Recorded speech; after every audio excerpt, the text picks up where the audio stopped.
Müasir evliliklərdə seksual münasibətlərin azalması tez-tez fiziki yorğunluq və ya yaşlanmanın təbii nəticəsi kimi sadələşdirilir.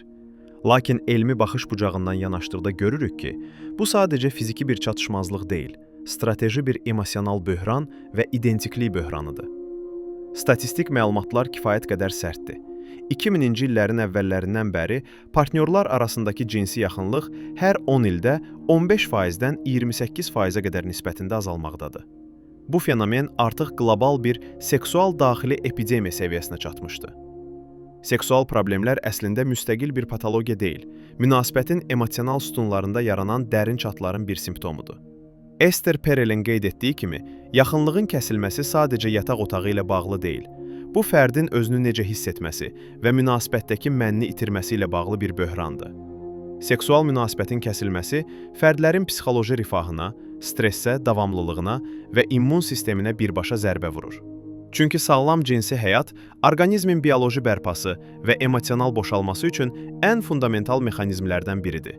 Münasibətin keyfiyyətini anlamaq üçün biz hipoaktiv cinsi istək pozuntusu və ya bəzi fizioloji bariyerlərlə yanaşı emosional yaxınlığın elmi bazasına baxmalıyıq. Gottman metodu sübut edir ki, yaxınlıq yataq otağında deyil, gündəlik ünsiyyətdə başlayır. Bir baxış, bir sual və ya kiçik bir toxunuş emosional müraciətdir. Bu müraciətlərin davamlı rədd edilməsi emosional bank hesabını boşaldır və nəticədə cinsi arzunu söndürür. Michelle Weiner Davis vurğulayır ki, seksin olmadığı bir evlilikdə tərəflər özlərini sevilməyən və dəyərsiz hiss edirlər.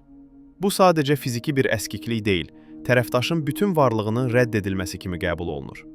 Burada Esther Perel'in arzu paradoksu tezisi də çox önəmlidir. O qeyd edir ki, yaxınlıq bəzən arzunun düşməninə çevrilir. Evlilikdəki həddindən artıq rutin və şəffaflıq sirri, yəni başqalıq hissini öldürür. Bəs nə etməli? Marcel Proust'un dediyi kimi, sevgidən məhsul olan qarşımızdakı deyil, təxəyyülümüzdür. Cütlüklər rutin daxilində fərdi maraqlarını və daxili müstəqilliklərini qorumalıdırlar ki, arzu üçün lazım olan o kiçik məsafə və maraq yenidən yaransın. Gündəlik həyatın xaosu cütlükləri strateji baxımdan bir-birinə aşiq tərəfdaşlardan otaq yoldaşı statusuna endirir. Bu prosesin arxasında dayanan faktorlar sadəcə yorğunluq deyil, məsələn, rəqəmsal əsarət, yəni telefon və sosial media asılılığı yaxınlığın ən böyük qatilidir.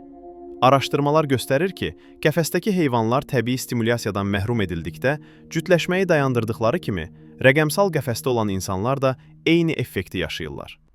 Digər tərəfdən, xroniki stres beyni sağ qalma rejiminə salır və bu rejimdə beyin libidonu prioritet sırasından çıxararaq dondurur. Bəlkə də ən acı həqiqət, seksin bir güc mübarizəsi vasitəsinə çevrilməsidir.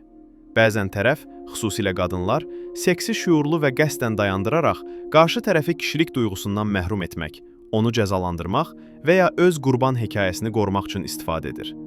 Bu, münasibətdə mütləq kontrolu ələ keçirmək üçün edilən gizli bir aktdır. İntim münasibətə mənəvi baxış bucağından yanaşdıqda mühüm bir fərqi anlamalıyıq. Koitus sadəcə fiziki genital kontakt olduğu halda cinsi həyat çox daha geniş anlayışdır. Bu əlaqə qadının saçını sığallamaqdan, tərəflərin bir-birinin üzünə təbəssümlə baxmasından başlayır.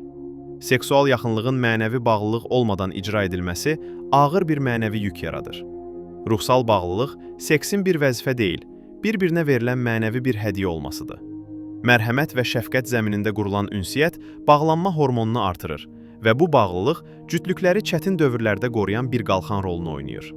Unutmayın ki, yataq otağındakı səssizlik günün ilk saatlarında başlayan yanlış ünsiyyətin nəticəsidir. Evlilik bir emosional iqtisadiyyatdır və bu iqtisadiyyatda dürüstlük ən böyük sərmayədir. Həll yolu üçün emosional müraciətləri cavabsız qoymayın. Gündəlik kiçik yaxınlıqları bərpa edin, əl-ələ tutun, sığallayın və bir-birinizə dəyər verdiyinizi göstərin. Qəzəbi cinsi blokada kimi istifadə etməyi dayandırın. Seksi bir cəza vasitəsi kimi istifadə etmək münasibəti kökündən çürüdür. Öz qurban hekayənizdən çıxın. Cinsi savadlılığınızı artırın və seks istəməməyin bir yetkinlik əlaməti olduğu mifini rədd edin. Fərdi egoları və rəqəmsal yayındırıcıları kənara qoyun. Qəfəsdəki heyvanlar kimi olmamaq üçün telefonları yataq otağından kənarlaşdırın.